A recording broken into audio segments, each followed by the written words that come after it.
여러분은 최근에 언제 휴대폰을 보셨나요? 특별한 용건이 없어도 우리는 습관적으로 화면을 켭니다. 저도 그랬습니다. 경기도 신도시의 평범한 아파트. 오후 2시에 햇살은 눈이 시리게 밝은데 거실엔 시계 초침 소리만 가득합니다. 은행에 다녀왔습니다. 3년 전 남편을 보내고 혼자 남은 저를 위해 아껴둔 정기예금이 만기가 되었거든요. 직원이 서류를 정리하는 동안 저는 또 무심코 휴대폰을 꺼냈습니다. 통화 기록을 아래로 아주 한참을 내렸습니다. 손가락이 멈춘 곳엔 아들 진우의 이름이 보였습니다. 3달 전이었습니다. 그제야 깨달았습니다.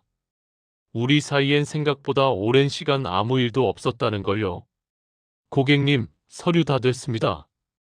이 돈으로 아드님 전세라도 보태주시나 봐요? 창구 직원의 말에 저는 그저 힘없이 웃었습니다. 그 미소 뒤로 참 많은 생각이 스쳤습니다. 이 돈을 찾아서 이제는 무엇을 할까요? 누구 줄 것도 아니고 이제 아들한테 보태줄 일도 없을 것 같은데 말입니다. 은행을 나서는데 문득 다리에 힘이 빠졌습니다. 무서웠던 건 통장 잔고가 아니었습니다. 이 허탈함을 누구에게도 말할 수 없다는 사실을 깨달았을 때였습니다. 며느리한테요? 아니죠. 친구한테는 창피해서 못합니다. 아들한테는 더더욱 아닙니다. 집에 돌아와 낡은 가계부를 펼쳤습니다. 지난 3년의 기록이 빼곡합니다. 아들 보증금 3천만 원, 진우가 차 바꿀 때 보태준 1,000만 원, 손주들 학원비로 보낸 매달 50만 원, 합치니 7천만 원이 넘더군요. 제 노후를 위해 남겨둔 마지막 보루였습니다. 하지만 아들이 필요하다고 할 때마다 저는 망설임 없이 통장을 열었습니다. 엄마, 이번 달만 좀 도와주면 안 돼? 그 한마디면 충분했으니까요. 저는 자식을 사랑한다는 명목으로 제 자신을 조금씩 지워가고 있었습니다. 그때 휴대폰이 울렸습니다. 아들이었습니다. 3달 만에 울리는 이름에 심장이 쿵쾅거렸습니다. 무슨 일이 생긴 걸까? 아니면 이제야 제 생각이 난 걸까? 떨리는 손으로 전화를 받았습니다. 응, 진우야? 제 목소리는 기대감에 떨리고 있었지만 들려오는 아들의 목소리는 평소와 똑같았습니다. 반가움도 미안함도 없는 그저 건조한 목소리. 엄마, 나야? 지금 바빠? 아, 다름이 아니라 이번에 애들 영어 캠프 등록해야 하는데 엄마 그 예금 만기됐다고 하지 않았어? 안부가 아니었습니다. 걱정도 아니었습니다. 오로지 용건뿐이었습니다. 아들에게 저는 엄마이기 전에 언제든 돈을 꺼낼 수 있는 ATM기였던 걸까요? 응, 알았다. 보내줄게. 말을 마치기도 전에 전화는 끊겼습니다. 회의 들어가야 한다며 건강 챙기라는 형식적인 인사와 함께요. 통화 시간은 1분도 채 되지 않았습니다. 거실 거울 앞에 섰습니다. 거울 속엔 피곤에 찌든 낯선 노파 한 명이 서 있더군요. 언제부터 저 자신을 돌보지 않았을까요? 아들 챙기고 며느리 눈치 보느라 정작 한순자라는 사람의 행복은 늘 뒷전이었습니다. 그날 밤 창밖의 도시 불빛을 보며 결심했습니다. 이제 엄마라는 이름 뒤에 숨지 않겠다고. 내가 먼저 연락하지 않으면 어떻게 될까요? 아들이 저를 찾아줄까요? 아니면 이대로 잊혀질까요? 두려웠습니다. 하지만 확인해야만 했습니다. 이것은 아들을 미워해서가 아닙니다. 저를 찾기 위한 첫 번째 발걸음입니다. 내일부터 저는 엄마를 파업하기로 했습니다. 과연 일주일 뒤 제 휴대폰에는 어떤 기록이 남아 있을까요? 제2장 새벽 5시에 성찬, 오후 3시에 빈집. 사랑에도 유통기한이 있을까요? 아니, 정확히는 희생의 유통기한 말입니다. 우리는 자식에게 다 내어주는 것을 부모의 숙명이라 믿으며 삽니다. 하지만 그 숙명이 어느 순간 독이 되어 돌아온다면 여러분은 어떻게 하시겠습니까? 새벽 5시. 알람이 울리기도 전에 눈이 떠졌습니다. 설 명절입니다. 몸이 예전 같지 않습니다. 일어날 때마다 무릎에서 뚝 소리가 나고 허리는 끊어질 듯 비명을 지릅니다. 하지만 주방으로 향합니다. 진우가 좋아하는 갈비찜, 며느리가 즐겨 먹던 삼색나물, 손주들을 위한 동그랑땡까지. 제 고통보다 자식들의 입맛이 먼저인 삶, 그게 제 인생이었으니까요. 시장은 이미 며칠 전부터 봐두었습니다. 물가는 왜 이리 올랐는지 배 한 상자에 손이 떨리더군요. 그래도 샀습니다. 가스비가 아까워 거실 보일러는 외출로 돌려놓고 살면서도 아들 가족이 올 생각에 주방, 화구 3개는 쉴 새 없이 불을 뿜었습니다. 뜨거운 김에 얼굴이 달아오르고 손끝은 물에 불어 쭈글쭈글해졌습니다. 하지만 괜찮았습니다. 맛있게 먹어줄 식구들이 있으니까요. 어머니, 저희 왔어요. 오전 11시. 아들 가족이 도착했습니다. 반가운 마음에 고무장갑도 못 벗고 현관으로 달려나갔습니다. 아이들은 세배를 하고 세뱃돈 봉투를 챙기자마자 거실 소파로 흩어집니다. 며느리는 예의 바르게 인사하지만 눈은 벌써 시계를 보고 있네요. 아들은 외투를 벗자마자 휴대폰부터 꺼냅니다. 엄마, 밥부터 먹자. 우리 차 막히기 전에 가야 해. 식탁 위엔 7시간 동안 공들인 음식들이 가득했습니다. 정작 밥을 먹는 동안 오간 대화는 몇 마디 없었습니다. 아이들은 게임 이야기를 하고 아들은 회사 전화를 받느라 들락날락합니다. 저는 갈비를 더 얹어주려 숟가락을 들었지만 진우는 나 배불러, 엄마 많이 드셔라며 고개를 돌립니다. 그들이 먹는 건 음식이 아니라 제 시간이고 수고였을 텐데 식탁 위엔 고마움 대신 당연함만 기름기처럼 둥둥 떠다녔습니다. 오후 2시 반. 식사를 마친 아들이 시계를 보며 일어섭니다. 엄마, 장모님이 기다리셔서 이제 가봐야겠어. 잘 먹었어? 며느리도 챙겨온 반찬통을 들고 서두릅니다. 현관문이 닫히는 소리는 늘 그렇듯 차갑습니다. 쾅! 다시 혼자가 되었습니다. 거실엔 아이들이 흘린 과자 부스러기와 흐트러진 쿠션뿐입니다. 싱크대에는 산더미 같은 설거지감이 남았습니다. 허리를 펴지도 못한 채 찬물에 손을 담갔습니다. 따뜻한 물을 틀 여유도 없이 그저 이 공허함을 빨리 씻어내고 싶었습니다. 그때 문득 이런 생각이 들더군요. 내가 오늘 하루 동안 들은 말이 뭐가 있었나? 잘 먹었어요. 이제 가볼게요. 정작 제가 새벽부터 장을 보고 허리 통증을 참으며 전을 붙이던 그 시간들에 대해 묻는 사람은 없었습니다. 제 안부를 묻는 사람도, 제 건강을 걱정하는 사람도 없었습니다. 그들에게 저는 그저 명절이면 당연히 그 자리에 있는 배경 같은 존재였습니다. 설거지를 끝내고 소파에 앉아 휴대폰을 들었습니다. 연락처 목록에서 아들의 이름을 가만히 들여다봅니다. 그리고 결심했습니다.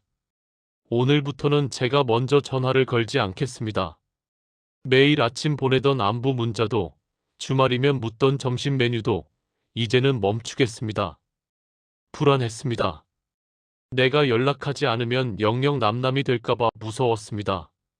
하지만 더 무서운 건 제가 제 자신을 잃어버린 채 평생 이렇게 누군가의 뒷모습만 보고 사는 것이었습니다. 여러분, 만약 여러분이 오늘부터 자식에게 연락을 끊는다면 어떤 일이 벌어질 것 같나요? 일주일이 지나고 2주일이 지났을 때 아들에게서 온 첫 번째 연락. 그건 제 걱정이었을까요? 아니면 또 다른 부탁이었을까요? 침묵의 일주일이 시작되자 제 아파트는 그 어느 때보다 고요해졌습니다. 그리고 그 고요함 속에서 저는 제가 잊고 살았던 뜻밖의 진실을 마주하게 됩니다. 여러분, 혹시 침묵의 무게를 재보신 적 있나요? 저는 이번에 알았습니다. 사랑하는 사람을 향한 연락을 참아내는 그 시간은 세상 그 어떤 짐보다 무겁다는 것을요. 내가 먼저 손을 놓으면 우리 관계는 어떻게 될까? 그 두려운 실험이 시작되었습니다. 침묵의 첫째 날과 둘째 날. 습관이란 참으로 잔인하더군요. 눈을 뜨자마자 손은 휴대폰을 찾습니다. 잘 잤니? 오늘 미세먼지 심하다는데 마스크 꼭 써라. 익숙하게 타이핑하던 문구들을 지웠습니다. 화면을 끄고 휴대폰을 식탁 위에 엎어 놓았습니다. 가슴 한구석이 뻥 뚫린 것처럼 허전했습니다. 마치 해야 할 일을 하지 않은 죄인이 된 기분이었죠. 사흘째가 되니 불안함은 오기로 변했습니다. 점심때가 지나고 저녁이 되어도 아들에게선 아무런 연락이 없습니다. 그동안 제가 보냈던 수많은 안부 문자들이 사실은 일방통행이었다는 사실이 뼈아프게 다가왔습니다. 내가 멈추면 우리 관계도 멈추는 구조였던 겁니다. 어느덧 일주일째 단골 카페에서 친구 미숙이를 만났습니다. 미숙이는 저를 보더니 대뜸 묻더군요. 순자야, 너 어디 아프니? 얼굴이 왜 이렇게 반쪽이야? 아니, 그냥 아들한테 연락 안 하기 연습 중이야. 내가 안 하면 영영 안 올 것 같아서. 아이고, 이 미련한 사람아. 자식은 원래 그래. 필요한 거 없으면 연락 안 하는 게 효도라잖아. 그냥 너도 네 인생 즐겨. 미숙이의 말이 맞았습니다. 하지만 머리로 아는 것과 가슴으로 받아들이는 건 천지 차이였죠. 그날 저녁, 집으로 돌아오는 길에 드디어 휴대폰이 울렸습니다. 그토록 기다리던 아들의 이름이 화면에 떴습니다. 심장이 터질 듯이 뛰었습니다. 엄마, 왜 연락이 없었어? 어디 아픈 거야? 그런 목소리를 기대하며 떨리는 손으로 통화 버튼을 눌렀습니다. 엄마, 왜 이렇게 전화를 안 받아? 한참 걸었잖아. 응, 진우야? 무슨 일이니? 아니, 다름이 아니라 애들 이번 주에 학원 특강 등록하는데 결제 카드가 한도가 초과됐네? 지난번에 말한 예금 만기된 거 있잖아. 그거 오늘 좀 보내줄 수 있어? 그 순간 머릿속이 하얘졌습니다. 일주일간의 제 고민, 뜬 눈으로 밤을 지새웠던 그 수많은 생각들이 무색해졌습니다. 아들에게 저는 그저 연락이 안 되면 불편한 존재였을 뿐 걱정되는 존재는 아니었습니다. 안부는 없었습니다. 제 일주일이 어땠는지 묻는 말 한마디가 그렇게 어려웠을까요? 엄마, 듣고 있어? 급해서 그래. 지금 바로 가능하지? 저는 식탁 위에 놓인 아들의 어릴 적 사진을 보았습니다. 제 손을 꼭 잡고 웃던 그 작은 아이. 하지만 지금 제 귀에 들리는 건 제 노후 자금을 당연하게 요구하는 낯선 어른의 목소리였습니다. 저는 눈을 감고 인생 처음으로 용기를 냈습니다. 미안하다, 진우야. 이번엔 안 되겠다. 어? 엄마, 뭐라고? 안 된다고? 왜? 무슨 일 있어? 아니, 아무 일 없어. 그냥, 이제 이 돈은 내 노후를 위해 써야 할 것 같구나. 내 학원비는 내가 알아서 하렴. 전화를 끊고 나니 온몸에 진이 다 빠져나갔습니다. 손이 덜덜 떨리고 금방이라도 눈물이 터질 것 같았죠. 자식의 부탁을 거절한 엄마의 마음이 오죽하겠습니까? 하지만 동시에 가슴 한편에서 낯선 시원함이 밀려왔습니다. 평생 누군가의 요구에 응답하며 살던 제가 처음으로 저 자신의 권리를 주장한 순간이었으니까요. 여러분, 저는 이제 무서운 선택을 했습니다. 아마 아들은 서운해하겠죠. 저를 냉정한 엄마라고 비난할지도 모릅니다.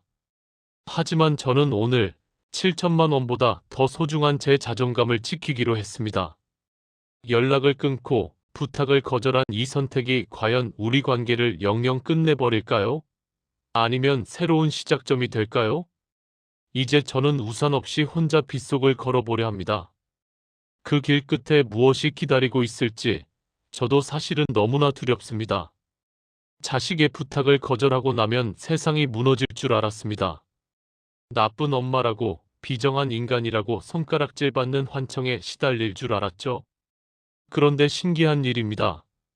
전화를 끊고 맞이한 다음 날 아침, 세상은 전보다 훨씬 고요하고 평화로웠습니다. 무너진 건 관계가 아니라 제 마음을 짓누르던 무거운 부채감이었습니다. 한 달 동안 아들에게선 연락이 없었습니다. 제 거절이 서운했겠지요.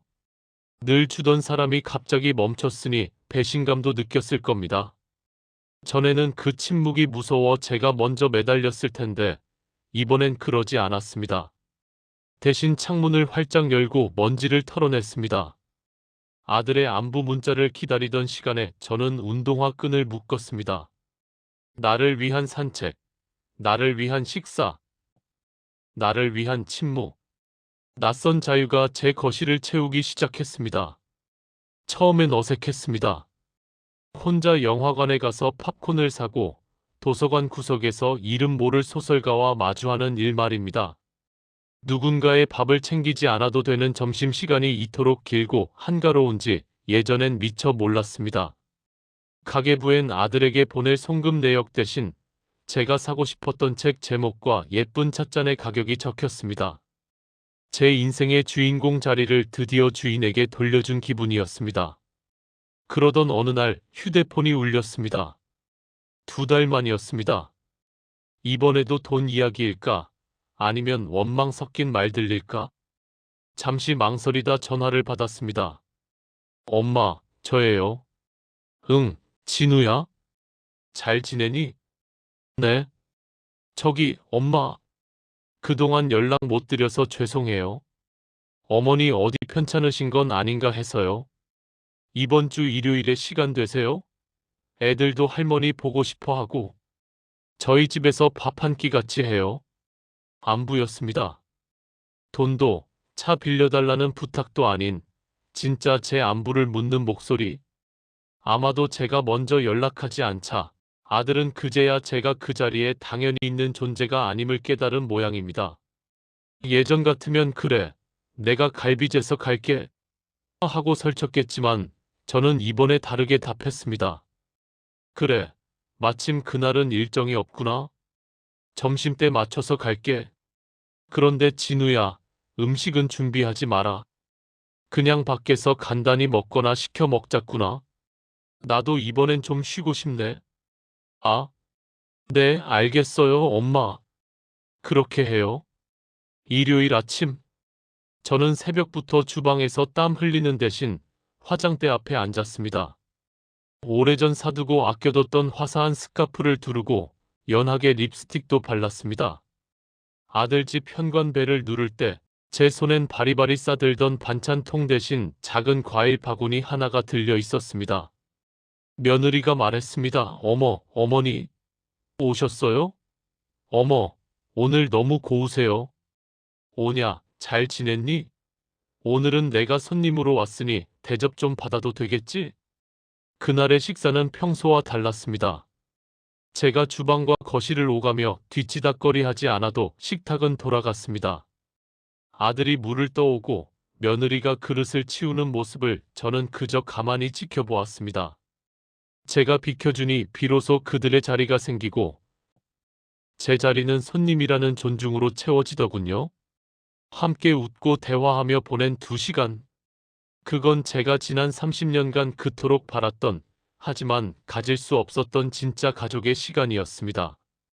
집으로 돌아오는 길, 노을이 참 예쁘게 지고 있었습니다. 비로소 깨달았습니다. 관계를 회복하는 방법은 더 많이 주는 것이 아니라 적당한 거리를 두는 것이었으므요. 내가 나를 귀하게 여겨야 비로소 남도 나를 귀하게 여긴다는 그 당연한 진리를 저는 환갑이 넘어서야 배웠습니다. 하지만 여러분, 이게 끝이 아닙니다. 관계의 폭풍이 지나간 자리에 도단한 이 연약한 평화가 과연 지속될 수 있을까요? 아들은 정말 변한 걸까요? 아니면 잠시 몸을 사리는 걸까요? 그리고 저는 다시 예전의 그 헌신적인 엄마로 돌아가고 싶은 유혹을 이겨낼 수 있을까요? 여러분, 죽을 때까지 나를 떠나지 않는 단 한 사람이 누구인지 아십니까? 자식도 남편도 아닙니다. 바로 나 자신입니다. 우리는 그 당연한 사실을 왜 자식을 낳고 그들이 둥지를 떠난 뒤에야 깨닫게 되는 걸까요? 오늘은 제 인생의 마지막 장이 아닌 한순자라는 이름으로 시작하는 첫 번째 이야기를 들려드리려 합니다. 아들 집을 다녀온 그날 밤, 저는 일기장을 펼쳤습니다. 예전 같으면 진우가 고기를 잘 먹어서 다행이다 혹은 손주 녀석이 키가 커서 뿌듯하다 같은 말들로 채워졌을 지면입니다. 하지만 이번엔 달랐습니다. 오늘 내가 입은 스카프 색깔이 참 고왔다. 창밖으로 본 노을이 내 마음 같아 좋았다.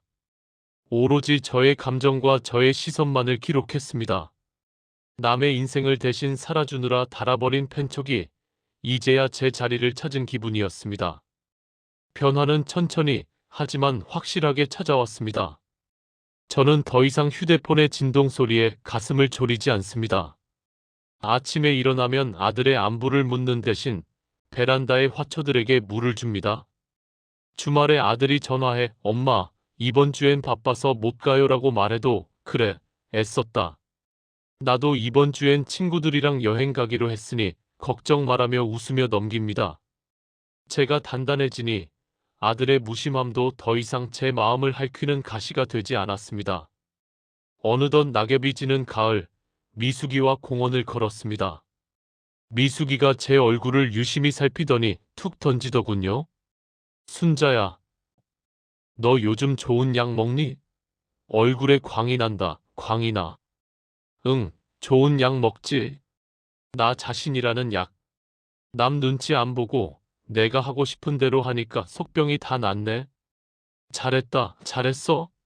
자식한테 매달려봐야 남는 건 서운함 뿐이야. 이제야 내가 진짜 어른이 됐구나. 독일의 철학자 쇼펜하우어는 말했습니다. 자신을 존중하지 않는 사람은 타인에게도 존중받지 못한다고요. 돌이켜보니 제가 저를 하찮게 여겼을 때 아들도 저를 당연한 배경으로 여겼습니다. 제가 제 시간을 귀하게 쓰고 제 감정을 소중히 다루기 시작하자 아들도 비로소 저를 언제든 꺼내 쓸 수 있는 지갑이 아닌 존중받아야 할 어머니로 대하기 시작했습니다. 물론 외로움이 완전히 사라진 건 아닙니다. 어두운 저녁 혼자 밥상을 차릴 때면 문득 아들 목소리가 듣고 싶고 손주들이 보고 싶기도 합니다. 하지만 그 외로움은 예전처럼 비참하지 않습니다. 이건 누군가에게 버림받아서 느끼는 통증이 아니라 혼자 있기에 누릴 수 있는 고요한 자유일 뿐이니까요. 저는 이제 아들을 사랑하지만 의존하지 않습니다. 도와주고 싶지만 저를 희생하지 않습니다. 우리는 각자의 궤도를 도는 두 개의 별처럼 적당한 거리를 유지할 때 비로소 가장 아름답게 빛날 수 있다는 걸 압니다. 이 영상을 보시는 여러분, 혹시 지금도 자식의 연락 한 통에 가슴을 태우고 계신가요? 나쁜 엄마, 나쁜 아빠가 될까봐 차마 거절하지 못하고 속으로만 울고 계신가요? 부탁드립니다. 자식을 사랑하는 마음의 절반만이라도 당신 자신에게 돌려주세요. 먼저 연락하지 않는다고 해서 사랑이 식는 것이 아닙니다. 거절한다고 해서 부모의 도리를 저버리는 것이 아닙니다. 오히려 그 거리가 당신과 자식 사이의 숨구멍이 되어줄 것입니다. 저는 오늘도 창문을 열고 바람을 맞습니다. 차 한 잔을 마시고 좋아하는 책을 읽으며 저만의 산책로를 걷습니다. 외롭지만 무너지지 않고 혼자지만 존엄합니다. 이것이 제가 찾은 가장 우아하고 지혜로운 황혼의 모습입니다. 여러분은 오늘 당신의 이름을 위해 무엇을 하셨나요? 지금 바로 당신 자신에게 안부를 물어봐 주세요. 오늘 하루 참 고생 많았다라고요. 오늘의 이야기가 여러분 마음에 들었다면 좋아요와 구독 꼭 부탁드립니다.